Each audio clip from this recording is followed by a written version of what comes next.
Hey everybody, Mark Zachary with Next Step Home Loans, and welcome back to another episode of Real Estate Pros of Houston. And today we have a great realtor in the area, and we always want to reach out and interview top agents in the area based on just their ability to keep a work-life balance and just get to know them as a person and get to know them outside of what they do for a living.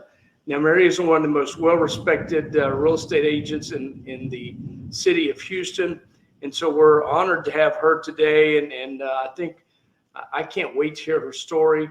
And we appreciate you joining in and invite you to share this with all your social media and share the story about what's going on and because you never know who may be going through the same situation. So Mary, thank you so much for joining us today, and I just can't wait to hear your story. I know it's I've gotten a little bit of it, but I can't wait to hear your story.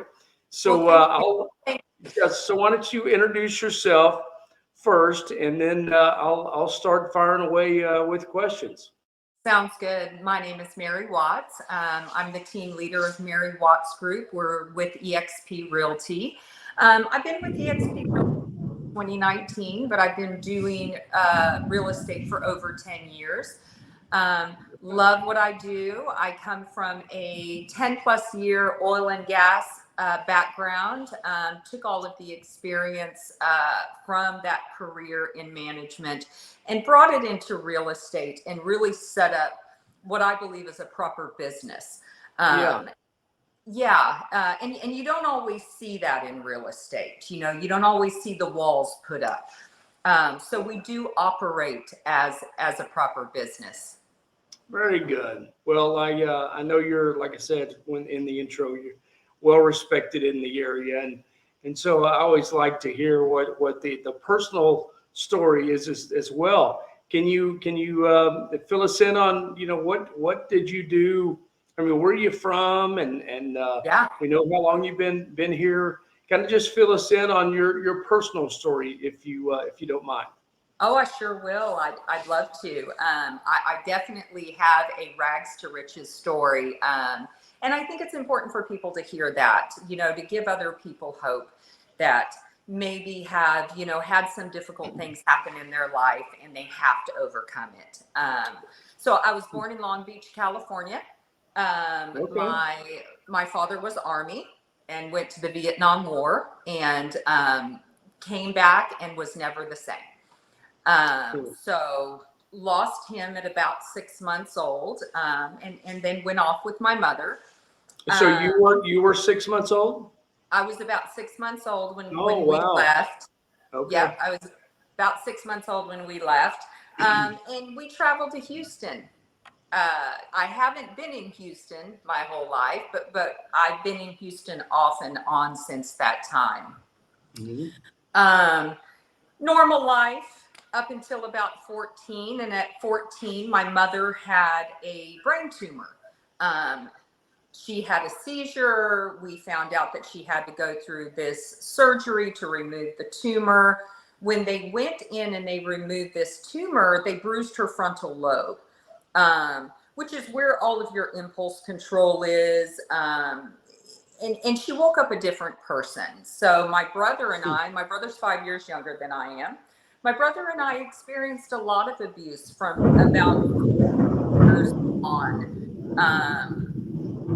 Just if you've known anybody with a brain injury, they could definitely wake up as a different person.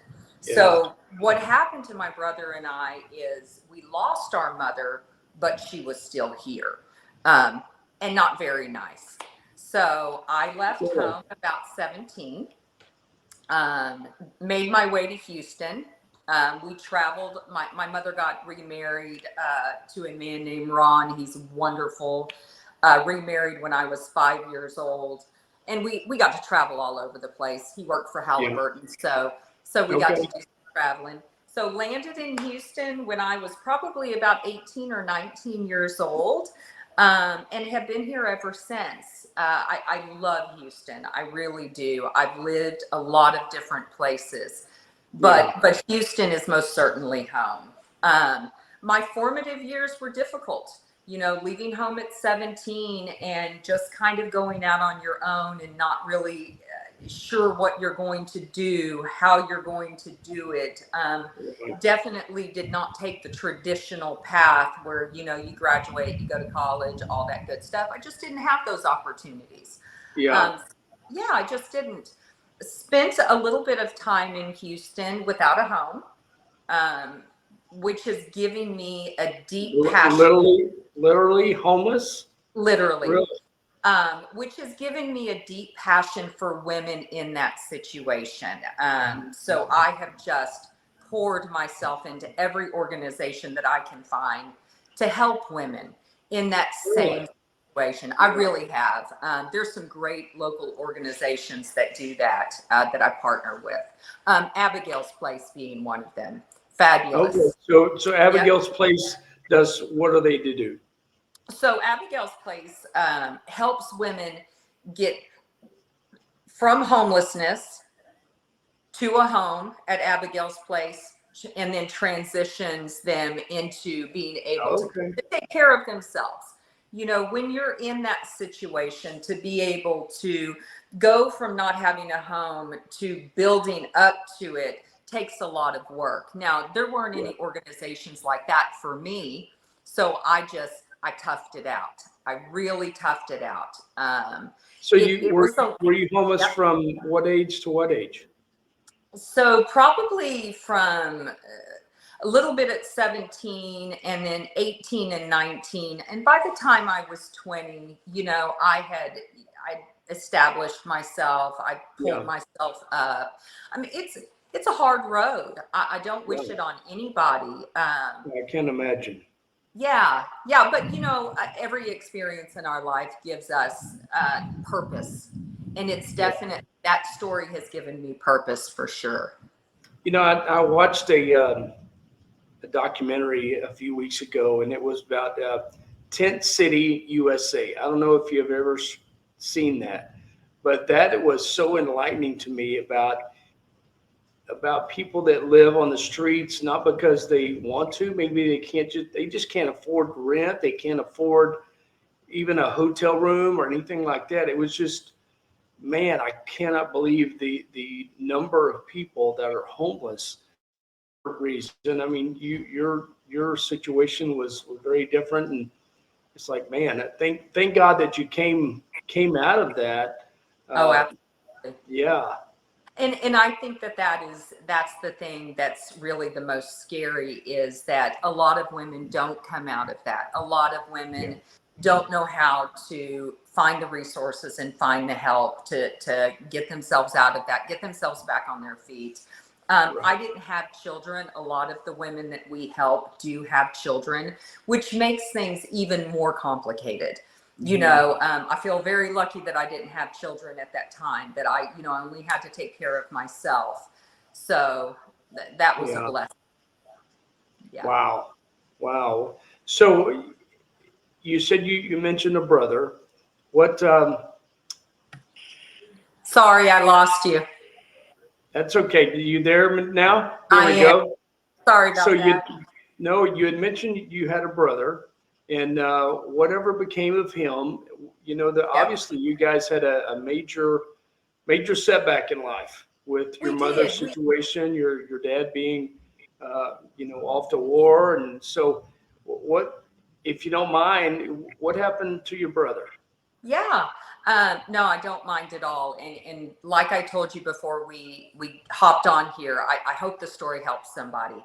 So my brother was 5 years younger than me during the time that my mother got very, very sick and very, very abusive. And he developed a drinking problem. We tried really, really hard to get him to stop. And he just never did. And unfortunately, he died as a result of it. Really? He did. How old was he when he passed? 38 years old, Wow. passed in 2014. Too young. Oh, Too for too young. sure. Yeah, Yeah. the older I get, I'm 50, I'm 55 now, and I'm thinking, man, it's 65, 70 is too old. I mean, too young to be dying. There's so many things that you want to get accomplished. And man, when you hear 38 and 35 and just tragedies like that, they barely even got their life started. I mean, Oh, exactly. And my brother was brilliant. He was super intelligent, could have run circles around me had he just stood up and done it. And you know, I begged him to for years. But we all make our choices in life. You know, yeah, you're going to decide when the going gets tough. Are you going to stand up or are you going to stay laying down? And yeah, that really is, you know, easier said than done, I know, but it really is the choice that you have to make. And I chose to stand up and I chose to fight. I worked very, very hard, had about a 10, like I said, a 10 plus year career in oil and gas, very, very successful, rose up to management in oil and gas, and absolutely loved what okay, I did. Um, but decided to jump off into real estate to have more flexibility with my calendar. mm-hmm. I wanted to own a business. I wanted to have the freedom. I'm a very, very hard worker. And what I noticed in corporate America is there was always a ceiling, a pay ceiling. And I had knocked up against that ceiling and I knew it. And I knew over the years that I was going to be a little bit stuck. And that wasn't going to work for me. Yeah. Wow. So I hesitate to even ask, but obviously you had a major challenge in your life or early in your life. Mhm. Have you had any other issues that may have thrown you off? And what? And then I want to get to what makes you get up and Oh, do it. that's, I mean, yeah. just to battle through what you battled through at a very young age says a lot about your character. And my sister had breast cancer when she was 22 years of age, and So, yeah. it kind of threw her for a loop. And I had a stroke back in 21, and we were talking about before we got on here. You either get up or you get run over and left behind. Yep. So kudos to you for getting back up after being knocked down early in your life. So how has it gone since then? Have you had to overcome any different challenges? And then we're going to get into the maybe the business side later. But Sounds I good. think this is great. Yeah, absolutely. I think we all get knocked down. The biggest knockdown that I've had, and I kind of want to tell the beginning of the story so that you understand the impact of this. So in 2018, my team won a Houston Business Journal Award. We had closed Okay. 34 million. We were on trajectory to close 50 million in 2019. I think the beginning of 2019, I walked up to that stage. I got my Houston Business Journal Award. And in July, I got diagnosed with breast cancer. Oh no. So obviously, that is going to knock you down. You cannot, you cannot go through cancer and expect to be unscathed or expect Right. to be able to perform in the same manner. So I kind of had to put that 50 million aside, Yeah. you know. However, I didn't put my business aside. About Okay. 2 months before I had my surgery, I moved brokerages. Had a great friend, Monica Foster, who went over to EXP. She has been my Oh yeah. mentor forever. Just adore that woman. And I didn't want the cancer to stop me from moving forward. And I was so determined, to not allow it to steal, this business that I believe God gave me. Mm-hmm. So I wanted to keep moving forward. So I changed brokerages and went through 2 months later, went through a double mastectomy and was a single mother. I had 2 children. I owned a home. So I had bills that were coming in. Yeah. They weren't going to stop. Yeah, they keep coming. I've noticed that myself. So Yep. yeah. Nobody cares if you're sick. People care. I don't want to say that nobody cares, but the bill collectors don't care if you're sick. They just want their money. Yeah, you're exactly right. It's true. It's true. So because I was a single mom and because I had a house and children, I went back to work very, very quickly. I was back at work within 2 weeks after my double mastectomy. I worked for 9 weeks with tubes hanging from my side because I couldn't stop. I would go into the gosh, doctor. Mary. I know. It was crazy. I would go into the doctor and just get lectured over, you have got to stop moving, Mary. And I'm like, I can't. I can't. I have 2 kids. I have a home. These kids are relying on me. So it was a very, very difficult time, but I kept moving and I'm proud of that. Did you kind of use that as staying busy to be a distraction of what was going on? Or was it just, I've got to, but it had to help distract from what you were having to deal with? Work, Maybe definitely. Work has always been my distraction. I personally enjoy work. It's a gift that God has given me. I appreciate it. I've been successful no matter where I've landed in work. So I enjoy it. It's a labor of love for me. So, but my why is my children. My children, I didn't want my children to ever see what I saw. I set up boundaries. They didn't get to know my mother. That was a very hard decision to make, but one that I know I made the right decision. Because they're untouched by that. They're completely untouched by that. We did end up losing my mother in December of 2021. So that was a tough one. That was a tough one. You know what? We're friends on Facebook. And I think I remember seeing something about that. But that's got to be, man. That's a tough. You had that was up to 2019. So it was 2019 was cancer. And then 2021 with your mother. Yep, I got released December of 2019 to go about my life again. 2020, as we all know, in March, the world shut down. Yeah. So I was, it was kind of like, okay, what next? And in 2021, I found a weird little spot and they missed a part and I had to go back under the knife again. Are you serious? Yep, I sure am. That surgery, I lost half of my lat muscle to put me back together. Yep. Man, it sounds like a very, very similar story, minus your personal stuff with your mom and dad and all that, like similar to my sister's.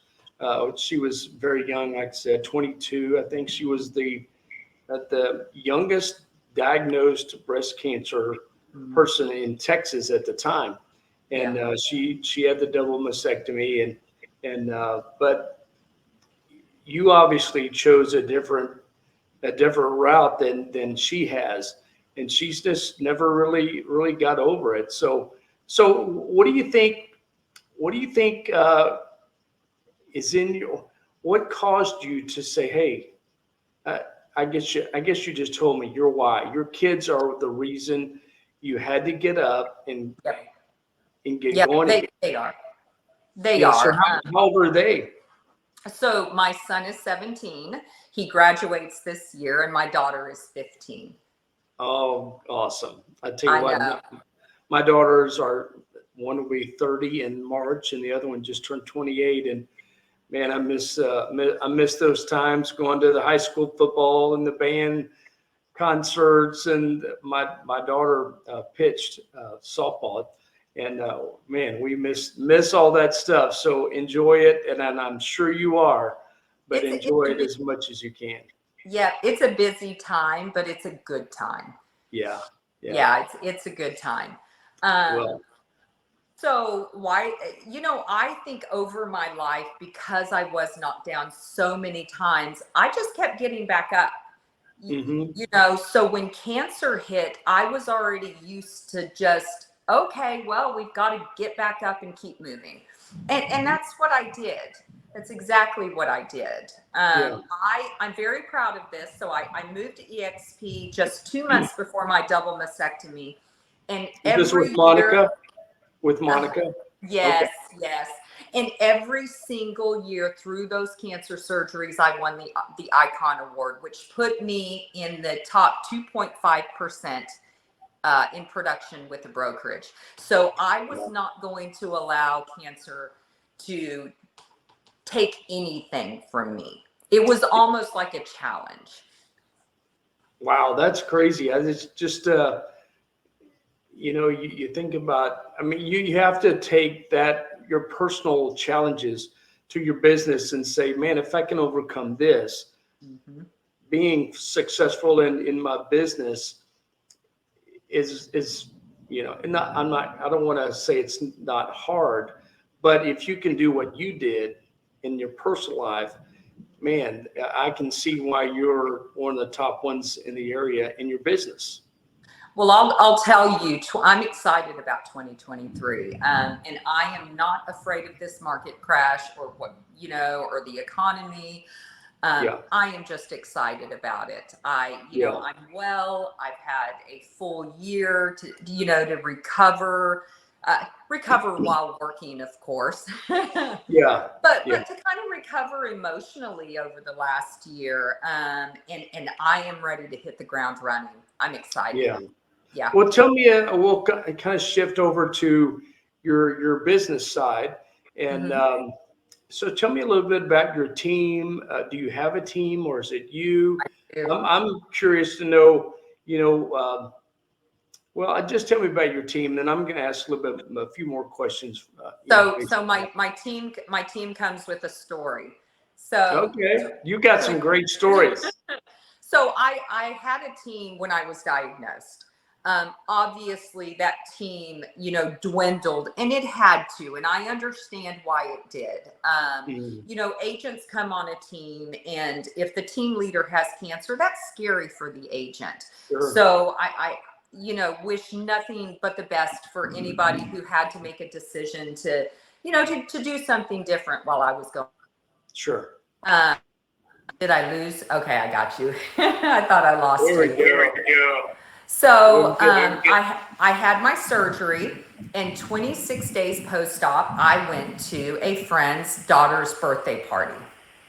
At that birthday, I'd come from work because, like I told you, I had to have that surgery, and I had to stand back up, and I had to start working. At that birthday party, I met my husband. Hey, Mary, Real could quick, you maybe refresh your camera? I've lost you on the video. absolutely. Let me see what I can do to refresh it. Um,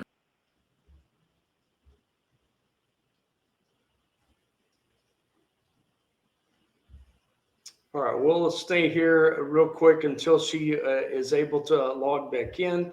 And is that there better? we go. There we go. Now we got it. Okay. Yeah.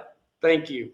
I think it's the storms. The I storms think aren't it helping. is. Yeah. There's definitely a thunderstorm going on right here at the house. And so anyway, sorry about that. Over here as well. So met my husband.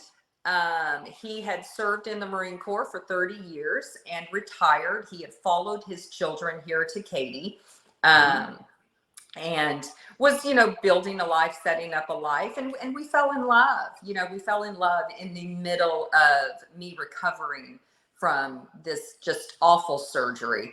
Where did you guys meet again? We met at a friend's Okay. child's birthday party. So he brought his kids, and I went, because I knew her very, very well, and I wanted to see Alice Sure. and celebrate her 9th birthday. very, very happy that I went. Got to meet Daniel. Daniel really stood by my side through the surgery, through the recovery, and then obviously was there right beside me in 2021 when I had the second diagnosis. So I feel very, very blessed for that. So the team right now, I took Daniel, realized how smart he was. He spent the last 8 years in the Marine Corps at the top of the food chain, you know, smart man. So I put him back to work. So good. Well, obviously, So, there's no better person to learn from than you. well, he sat by me for so many years as I went through this, that he just learned so much. So he's our team sales manager. Okay. So, Well, I don't think I could ever work with my wife. I just don't know how that would work with us. Maybe we'll try down the road. I hear that all the time. And, Daniel and I do really well together, really, really well. So, knock on wood, that's not going to end. So we have 4 licensed agents on our team, an office manager. We're set up. We're ready to sell. We're ready to sell in 2023. Now, what areas do you normally focus on, or do you have an agent that is assigned to a certain area, or do you focus on Katy, on Spring, or where's your area of focus? So I live in the Katy Fulshear area. So this is definitely my area of expertise.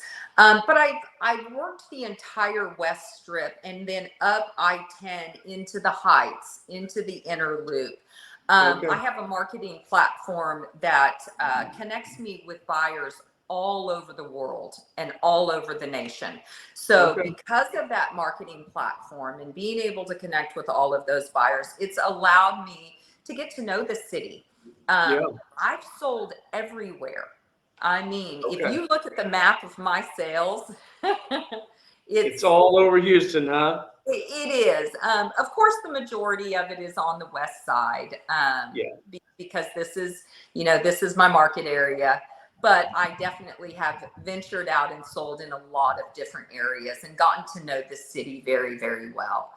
I've had some people ask about why don't you get into the real estate side of it and get out of the mortgage side? And I'm like, man, if you look at the travel that you guys have to do, it's astounding, and it's exhausting to see that you have to drive to Kingwood and then up to the Woodlands and then down to Katy, and you may show a house to a person 15 times, 20 times, whatever. I don't know. I don't know what your record is, but I've heard some crazy amounts of times that you take people out to look at houses and then they decide to rent or they decide to hold off. And you're like, oh,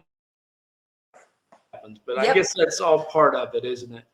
It really is a part of it. And I think that's why people get disheartened. I tell my agents, if you wake up every single day and you do the things that you know that you're supposed to do, which is make your phone calls, reach out to your sphere, make sure you're connecting with everybody that's under contract, make sure that you have your day time blocked. You have to trust the process. You really do. And I think that's where newer agents lose hope. They don't trust that process and they give up before the miracle happens, really. Yeah, I agree. And because do you have a certain day that you do those different things? Like your database, the reaching out to past clients, is that done on a certain day? Is that in your calendar of how to handle that? So I have everything automated. So most everything that I do is automated. I have a very robust CRM. Like I said, I come from a technical background, so those types of systems are very, very easy for me. So I just went in and automated everything. So when the automation tells me, okay, it's time for you to do this or do that, I just follow the instructions. Just here's the recipe. follow it and you're going to get a good cake, right? Exactly. Yeah, Exactly. but I think you're right that so many people, and I teach a class that we have it next week, I think, but it's a class about 87% of agents fail. And here are the top 5 reasons that they fail. And the reason is they don't trust the process that you're talking about. Or worse yet, they haven't even set up a process. So when they go to work with people like you, who has a process that you would share with your team, hey, here's how I have been so successful. Mhm. All you have to do is follow the recipe. But Yep. I don't think they have much direction out there. They get gobbled up by these brokers that just want them. They want a piece of their pie, no matter how Yep. small it is, and they don't provide. And I don't want to paint with a Value. wide brush, but I mean that's what I hear more than anything. Mark, I need to train my agents on this or that, and they just don't. They don't track their numbers. They don't know where their leads are coming from, so they don't know where to spend their time. Yep. It's amazing to me. It is to me as well. Coming from a business background, I track everything. Yeah, That's very, data is very, very important, down to the canceled contracts, so that I can find any trends, right. or any place where we can shore up on our end. Hmm. Data is very, very important to me. It leads me to where I need to go next year. Yeah, I look at everything at the end of the year. I say, okay, I know where every single closing came from. I know whether it came from my sphere, whether it came from Google pay-per-click, whether it came from social yeah, media marketing. I know all of that, so that at the end of the year, I can adjust. Things don't stay the same. And if we don't keep up with the times, we will be left behind. yeah, yeah. So what do you do to stay in touch with your past clients in the database? One of the stats that I got from NAR for my class is 93% of people would use you again, you being a realtor, Mhm. but only 12% do. And it's because we don't show up, number one, and number two, we don't stay in touch with our past clients. So what do you do to uh, stay in touch, and what percentage of your business comes from repeat business? Right. A lot comes from repeat business or referrals, from clients Yeah. that I've helped. And I can't tell you how much I appreciate that. That trust means a lot to me. Hmm. Uh, I have everything set up to where my CRM handles all of the touches. I try to add value. I don't want to spam people. People don't Yeah. want to be spammed. They get enough useless emails. They don't need mine. Yeah. So I let them know, if they purchased a house, I let them know, on a monthly or quarterly basis where the market is in their neighborhood, estimated how much their home is worth, and just try to stay in touch that way. Make sure I Yeah. tell every client at the closing table, I don't go away after closing. I am always here for whatever they need. And I have a lot of clients, take that to heart and reach back out to me. Yeah. Well, that's God, that's so important because I think so many people are so transactional focused. Yep. They do the closing, and they may get a newsletter or a card for the next 4, 6, maybe 12 months.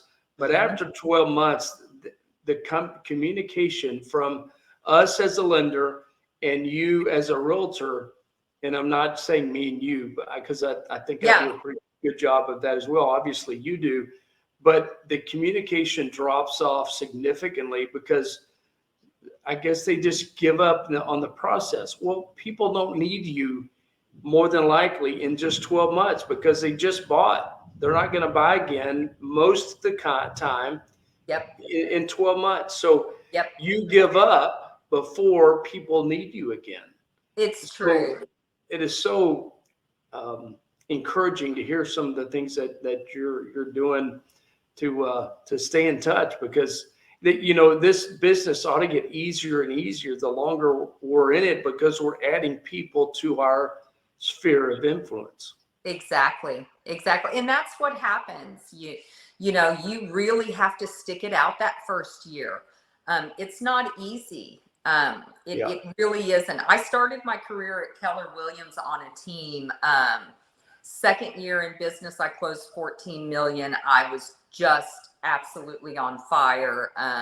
Loving what I was doing, loving, the fact that I didn't have that ceiling, that financial ceiling above me, and that, as hard as I work is how much money I'm going to make, so I worked very, very hard. Within the second year, my team leader kind of handed over the team to me to train all of our employees, interview and help hire all of our realtors, set up the systems that needed to be set up for the team. I stayed with that team about 2 years, and then, finally decided it's time for me to go out on my own. Yeah. I can do this. There is no reason for me to build somebody else's name when I can build my own. I'd already proven that I could put up the walls, that I could hire, that, and I come from a very, very long background in management. So was very, very comfortable with that. But I'll tell you, hopping off a team and creating your own team has scary challenges. It does. It does. You start over. I left, corporate world and started my own broker shop years ago. And it's like, everybody is nervous. Your wife's nervous. Your family's nervous. And like, hey man, I've been building somebody else's dream. It's time for me to chase mine. So I told you that 30, 40 minutes really flies by, and we're at 36 minutes, believe it or not. I want to ask a couple more questions. Okay. What is something that you wanted to do growing up, up until now, that you haven't done yet, but you want to get that done by a certain time or date or age? What is something that you want to do that you haven't done yet? Oh my goodness, that is such a good question. Probably travel to Bethlehem, to Jerusalem.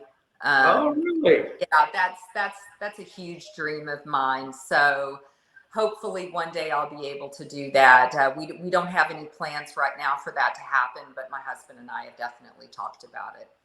That's interesting, because we have I lived in Arizona for a year, and we had a church that we went to, and every year they make a trip out there. And I'm like, man, I want to do that. And now I've been on this kick of watching The Chosen. I don't know if you've seen that, but that makes me want to go even more. So maybe my wife will, go with me as well. But that's a great goal. So when do you want to get that done by? Do you have it set that, hey, I'm going to do this by 2025? We don't right now, because the cancer was so, it wasn't that long ago.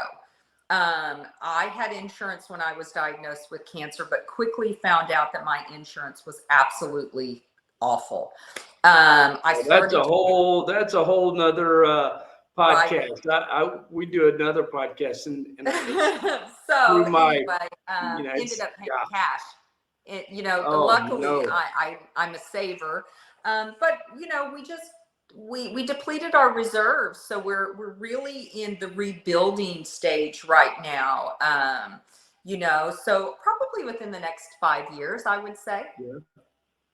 Man, it's amazing how our stories are very similar after the last 2 or 3 years. I did not go through anything near what you went through as a young adult, so I don't want to come across that way. But the last couple of years I think our journey has been similar.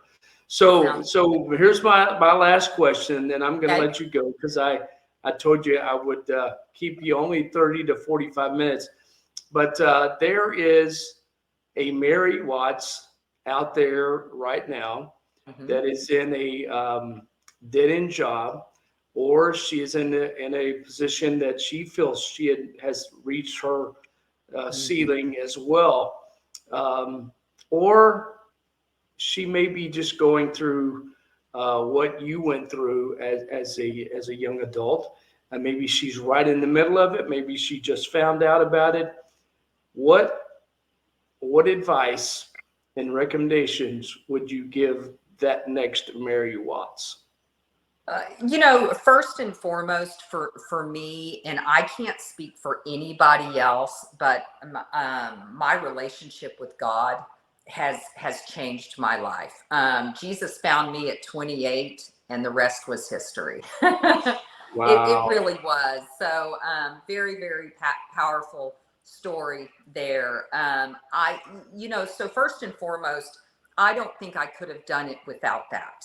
I Yeah. don't think I was capable of doing it without that. But I would say, don't stay laying down. Stand up. Stand up. Yeah. Work. Do the things that you're supposed to do. Live your life honorably. Have integrity. Do the right thing. Treat people well. Spread kindness. You would be amazed at, if you just put those small principles in your life, that your life gets better. Yeah. It really does. Yeah. That's great advice. Great advice. And just putting a smile on your face and being approachable to other people, and you smiling. My wife always says this: you smiling may just change somebody else's day. Maybe they're going through some crazy stuff, and just smile, and Yep. maybe it'll just brighten their day. So You never know what the person walking by you is going through. You don't right. know whether they've just lost a loved one. You don't know whether they've just been diagnosed. Kindness goes a long ways. It really does. Yeah. Yeah. Well, I'll tell you what, this has been a highlight. I sure, appreciate you giving me 42 minutes of your time. And we want to help you grow your business any way we can. So if someone wants to reach out to you to maybe interview about joining your team, Mhm. or are you hiring, number one, and how would they reach you, number two? So we are always looking for agent partners, always. Okay. So to reach me, you can always call my business line, which is 832-331-4209, or you can email me, and my email's super easy. It's mary@marywattsrealty.com. Okay. Tried to make that pretty simple for people to remember. Yeah. So Do you that's have how a you would. website that you can go to, or do you use the I horror do. website? I do have a website. My website name is findingyourkatiehome.com. Okay, Um, that's yep, easy.